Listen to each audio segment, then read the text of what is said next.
from all of your experiences, would you say that the UN is an effective institution if you're dealing with humanitarian crises, or would you say that it's more a tool of the Western hegemon?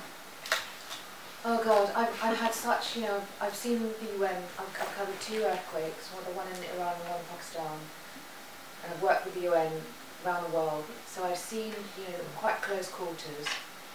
I've seen them do brilliant stuff, and I've seen terrible stuff. I'll give you one example. Kashmir earthquake. I had a driver who said to me, Ramita, you got to see something. This was 2 months after the earthquake. I spent a long time there. I think I spent 3 months there. So a few months after the earthquake. So everybody at this point had been given shelter in the valley where I was. Had been given shelter, had been given a tent. The driver took me to this dump, and on this rubbish dump were dozens of Afghan kids. It was bitterly cold, wearing rags, and then beside them were all the Afghan illegals who'd been in Muzaffarabad, and they hadn't got anything. They were living outside, and they didn't have enough food. They were foraging for food. I was so shocked. Straight to the UN camp where I was staying. I was working for them at that point, reporting on the quake. Straight to the UN camp, and ran into UNICEF. Dozens of Afghan kids, they haven't got enough food. You just see them. Oh, sorry, they're illegals. Nothing we can do about them. What? They said, oh, they haven't got their papers. Our strict remit is, and they went through their remit. I went to UNHCR, I went to every single UN agency. We couldn't do anything above their remit until some big boss came from New York, in a few weeks' time, by which time who knows what would happen to these Afghans. Of course, then I went round, I think it was Oxfam. I mean, as soon as I told the smaller charities, they were all there. So, you come across shocking cases of crazy bureaucracy like that, and you lose heart in the whole of the system. And of course, on a bigger scale, the UN is completely ineffective. I mean, look at Syria.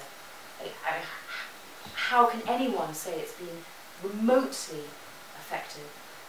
On a grassroots level, I have seen them do great work, but generally, yeah, I don't have much belief and hope in the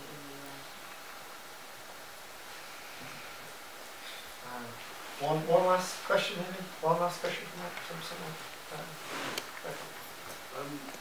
Just back on Syria and Iran, how do you see it playing out in terms of the civil war and the wider geopolitical thing? Do you think there's going to be a point where we step in, and what's the role of Iran in that?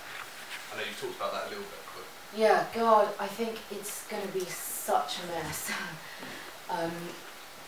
I think Iran's involvement in the region already, with pumping weapons, which they are, to the Shias in Iraq, they're now taking more and more control of Afghanistan, which there are now links between the regime and the Taliban, which, was never even thought of before. Hated the Taliban, but of course, as America's crept in, there are all these new alliances being forged. Yes, yeah, exactly. And regarding Syria, the activists a few activists have said that they've got a few people on the inside who said that and they told me this 6 months ago. There were 8,000, they said, Revolutionary Guard soldiers on the streets. Iran has just admitted that it's got guys on the streets. Now, during the Iranian protests, protesters said to me, including one of my friends, that there were Arab mercenaries.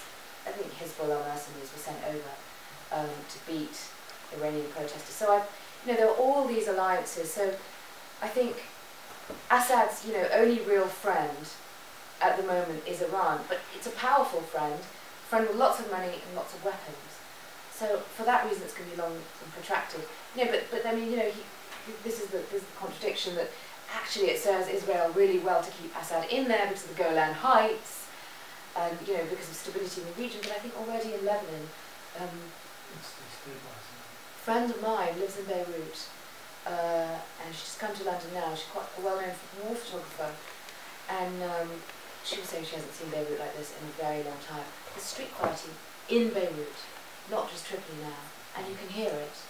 So it's already spilling over into Lebanon. So people now are really scared about civil war in Lebanon. I don't know how it will affect Iran and Iranians, but I think regionally it's a disaster, whatever happens. Okay, let your lovely tongue now be fed, I think. Thank you very much. It's been absolutely fascinating. Brilliant having you. Thank you.